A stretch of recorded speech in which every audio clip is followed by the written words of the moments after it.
കത്രീന, കത്രീന, വന്നോളൂ.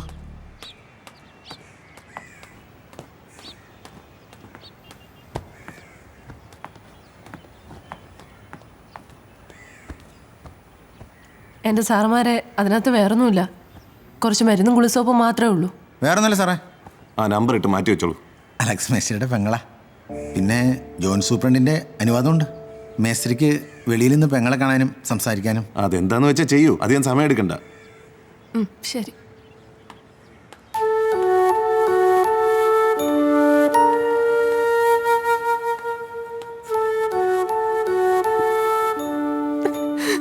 ഇന്നത്തിനടി കരയുന്നേ? എൻ്റെ ഇങ്ങനെ കാണേണ്ടി വരുമ്പോ എനിക്കും കൂടെ വേണ്ടിട്ടല്ലേ? നീ എന്നടി പറയുന്നേ?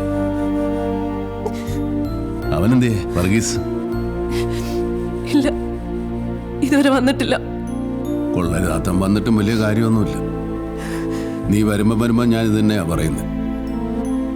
എൻ്റെ മോനെ എങ്ങാനും കാണാറുണ്ടോ? അവനെ ഒന്നും ഇങ്ങോട്ട് കൂട്ടിക്കൊണ്ടുവരാൻ പറ്റുമോ? നടക്കലെന്നറിയാം. അബ്ദുക്കാക്ക് എങ്ങനെയുണ്ട്? ഒത്തിരി നാളായി ഇങ്ങോട്ട് കണ്ടിട്ട്. നടക്കാനൊന്നും വയ്യ, എന്നാലും ഇങ്ങോട്ട് വരണമെന്ന് എപ്പോഴും പറയും. പുള്ളിക്കാരൻ വരാത്തോണ്ട് നാട്ടിലെ വിശേഷമൊന്നും അറിയുന്നില്ല.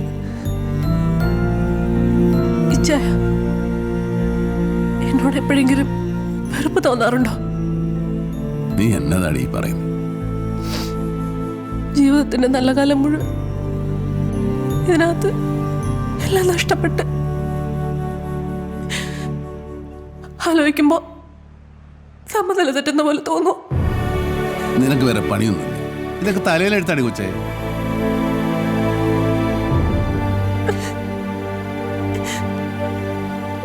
ഇങ്ങനെ ഒന്ന് കരയാനാണെങ്കിൽ ഇങ്ങോട്ട് വരണ്ട. എനിക്ക് ഈ കരച്ചിലും പിടിച്ചിലൊന്നും കാണും. മേസ്ത്രി, സമയം ചേനെ വിഷമിപ്പിക്കുന്നില്ല, പോയേക്കുവാ.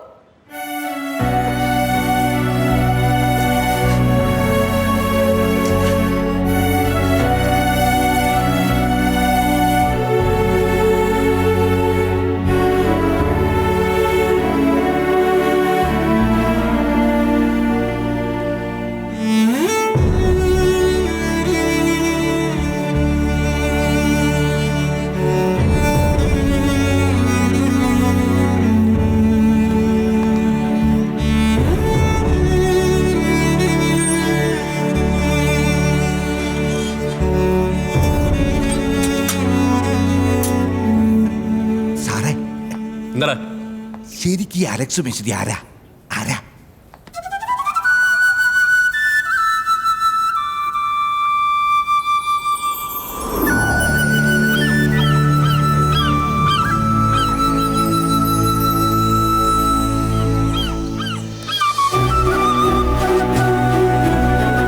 പാലായിൽ നിന്ന് എൻ്റെ അപ്പം പുല്ലാങ്കുന്നേൽ ഫിലിപ്പോസിൻ്റെ കൂടെ അടിവാരത്തെത്തുമ്പോൾ എനിക്ക് വയസ്സ് 14.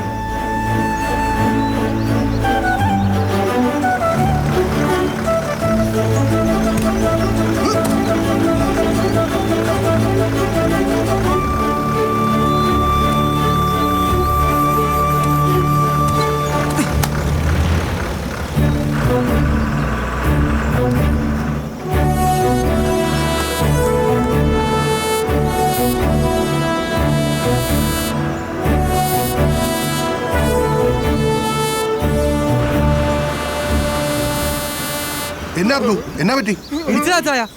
ആ നാട്ടുകട സദാശിവൻ പറമ്പിൽ പണിയെടുത്ത് എന്റെ കൂലി ചോദിച്ചതിനാ മുറ്റത്തിട്ട് പട്ടിയെ തല്ലുന്നത് പോലെ ആ തല്ലിയത്. ഇനി അവനെങ്ങനെ വിട്ടാ പറ്റില്ല ഫിലിപ്പോസായ. എന്തെങ്കിലും ഉടനെ ചെയ്തേ. പെട്ടെന്ന് ആശുപത്രി കൊണ്ടുപോ.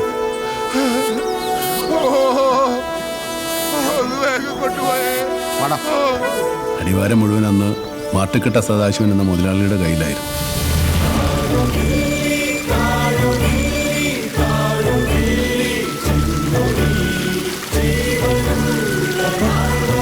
പേടിക്കണ്ടവാ.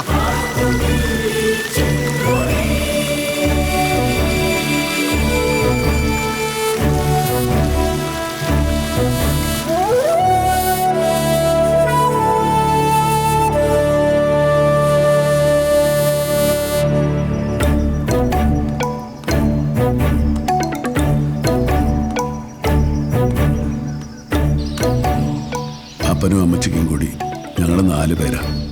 ഞാനായിരുന്നു ഏറ്റവും താഴെ.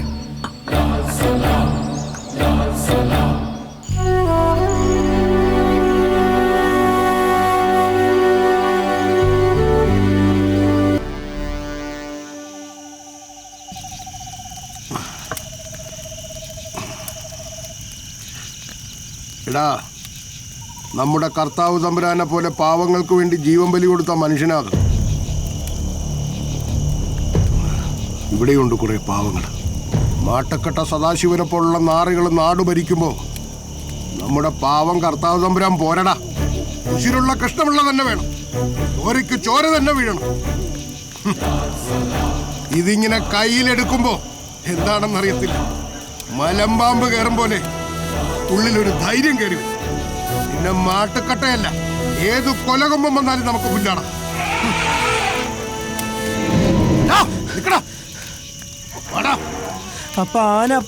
നാട്ടിൽ ആനയെല്ലാം നിന്റെ അപ്പാപ്പൻ വരുവാടാ. ഇടിക്കടാ, അതീ മുക്ക കടാ.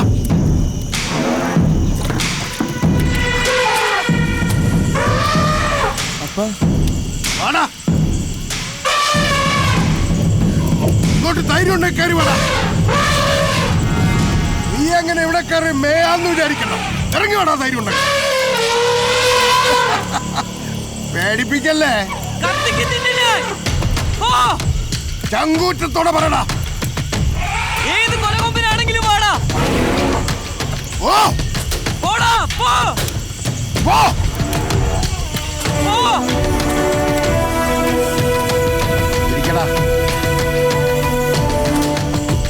മനുഷ്യന്റെ ചങ്കുറപ്പിന് മുന്നിൽ എന്നെ ആനയാലും നിൽക്കത്തില്ലടാ. കാട്ടിന്ന് കിട്ടുന്ന ഈ കരുത്ത് അതുണ്ടെങ്കിൽ നിന്നെ ആർക്കും തോൽപ്പിക്കാൻ പറ്റത്തില്ല. എത്ര കാലം ആ തെമ്മാടികളെ ഭയന്ന് നമ്മളിവിടെ ജീവിക്കും? ഇതിനൊരു മാറ്റം വേണ്ടേ? അപ്പൊ നമ്മളെല്ലാവരും ഒറ്റക്കെട്ടായി നിൽക്കണം. ആ വാക്കുകൾ എനിക്ക് ആത്മവിശ്വാസം പകർന്നു. അപ്പനൊരു നാടിൻ്റെ മുഴുവൻ ആവേശമായി മാറുകയായിരുന്നു. തൊഴിലാളി ദ്രോഹം തുടരുന്ന മാട്ടുക്കട്ട സദാശിവനെതിരെ എൻ്റെ അപ്പൻ തൊഴിലാളികളെ സംഘടിപ്പിച്ചു.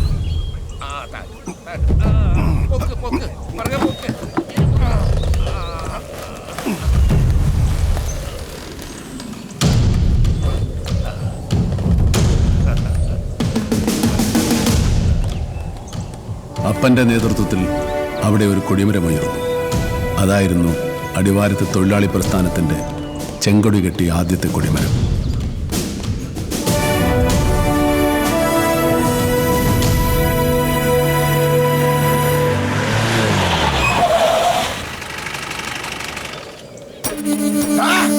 നിന്റെയൊക്കെ ഒരു കമ്മ്യൂണിസം.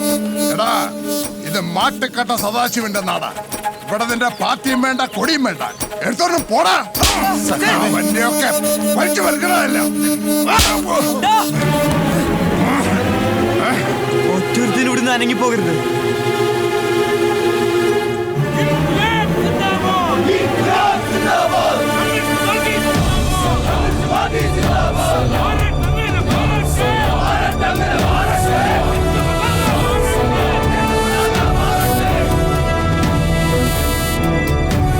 ഇനി ഇതിവിടെ പറക്കും. ഇതേലെങ്ങാനും തൊട്ടാ മാട്ടുക്കട്ടെ.